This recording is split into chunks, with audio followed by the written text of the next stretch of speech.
Subscribe to our YouTube channel and press the bell icon to get the latest updates.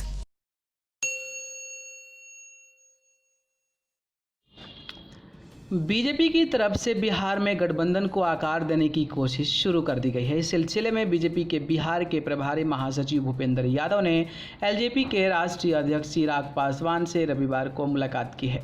सूत्रों के मुताबिक चिराग के साथ हुई इस मुलाकात में कई मुद्दों पर खुलकर चर्चा हुई है। इस दौरान चिराग पासवान की तरफ से भी बीजेपी को अपनी बात को खुलकर बता दिया गया है, जिसमें गठबंधन के स्वरूप और बिहार विधानसभा चुनाव को लेकर कई दूसरे मुद्दों का भी जिक्र है। सूत्रों के मुताबिक चिराग पासवान ने बीजेपी प्रभारी भूपेंद्र यादव को साफ शब्दों में बता दिया है कि इस बार भी विधानसभा चुनाव के लिए सीटों का बंटवारा 2015 के विधानसभा चुनाव और 2014-2019 के लोकसभा चुनाव के आधार पर हो। गौरतलब है कि 2014 के लोकसभा चुनाव में एलजेपी 7 और 2019 के लोकसभा चुनाव में 6 सीटों पर चुनाव लड़ी थी। 2019 में एक सीट की भरपाई बीजेपी ने अपने कोटे से रामविलास पासवान को राज्यसभा में लाकर की थी। इस तरह 2015 के विधानसभा चुनाव में एलजेपी 40 सीटों पर चुनाव लड़ी थी। इस फॉर्मूले के तहत चिराग पासवान चाहते हैं कि हर हाल में उन्हें बिहार में 40 से 42 सीटें मिले। हालांकि बिहार में अब एनडीए का समीकरण भी इन 5 सालों में बदल गया है। उस वक्त बीजेपी के साथ एलजेपी, आरएलएसपी के अलावा मांझी की पार्टी भी थी, लेकिन अब मांझी और कुशवाहा दोनों एनडीए से अलग हैं और जेडीयू की एंट्री एनडीए में हो चुकी है।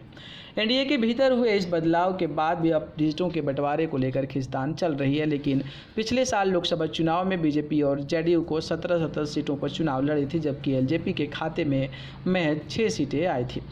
सूत्रों के मुताबिक इस बार भी कुछ इसी तरह का फॉर्मूला वो चाह रहे हैं। इसके अलावा एलजेपी अध्यक्ष चाहते हैं कि हर हाल में सीटों का बंटवारा 1 महीने के भीतर हो जाए, न कि पिछली बार की तरह इसे सितंबर तक खींचा जाए। इसके अलावा चिराग चाहते हैं कि इस बार पिछली बार की गलती न दोहराई जाए और एलजेपी को अपने पसंद की भी सीटें मिले। सूत्रों के मुताबिक आज की मुलाकात में इस बात को जोर शोर से भूपेंद्र यादव की तरफ से चिराग पासवान को उनकी बातों पर गौर करने का भरोसा दिया गया है, लेकिन चिराग उनको और उनकी पार्टी को लेकर आ रही बातों को लेकर नाराज बताया जा रहे हैं। एलजेपी सूत्रों के मुताबिक चिराग पासवान का कहना है कि यह कोई प्रेशर पॉलिटिक्स के लिए नहीं किया जा रहा है, जैसा संदेश दिया जा रहा है। सूत्रों के मुताबिक चिराग पासवान इस बात से नाराज बताए जा रहे हैं कि कोरोना महामारी के वक्त लॉकडाउन के दौरान उनसे बिहार सरकार या जेडीयू की तरफ से कोई सलाह नहीं ली गई और न ही उनकी तरफ से उठाए गए मुद्दों को तवज्जो भी दी गई थी। उनकी नाराजगी जेडीयू के रवैया और उदासीनता को लेकर है। विधानसभा चुनाव के राज्यपाल कोटे से विधानसभा की सीटों से भरा जाना चाहिए। एलजेपी की तरफ से पशुपति पारस यानी कि सांसद बन जाने के बाद एक सीट खाली हो गई थी।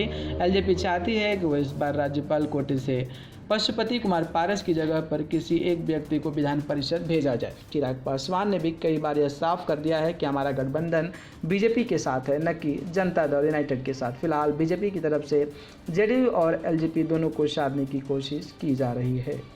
न्यूज़ रूम से न्यूज़ लाइव की report. Subscribe to our YouTube channel and press the bell icon to get the latest updates.